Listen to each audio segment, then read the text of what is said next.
కృప కలిగిన మా తండ్రి, మరి ఒక దినాన్ని మీరు మాకు అనుగ్రహించినందుకే స్తోత్రం. ఎందరో ఈ దినాన్ని చూడని వాళ్ళు ఉన్నారు. మమ్మల్ని అయితే సజీవ లెక్కలో ఉంచి నడిపిస్తున్నందుకే స్తోత్రాలు. ఈ దినం యెషయా గ్రంథం 49:8 నిన్ను కాపాడి ప్రజలకు నిబంధనగా నియమించితిని. I will preserve the and give the for a covenant of the people. मैं तेरी रक्षा करके तुझ लोगों के लिए एक वाचा ठहराऊंगा. అవును, ఆయన ప్రజలకు నిబంధన చేస్తున్నాడు. నిబంధన చేసేట మాత్రమే కాదు, నిబంధన ప్రకారంగా కాపాడుతున్నాడు.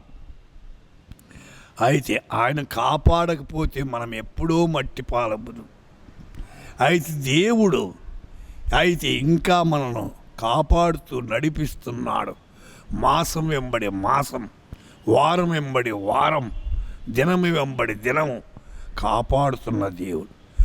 42వ అధ్యాయం యెషయా గ్రంథములో 7వ వచనములో నిన్ను కాపాడి ప్రజల కొరకు నిబంధనగాను అన్ని జనులకు వెలుగ్గాను నిన్ను నియమించున్నాను అంటున్నాడు. కాపాడుతున్నాడు, అన్యుల మధ్య మనల్ని వెలుగ్గా ఉంచుతున్నాడు.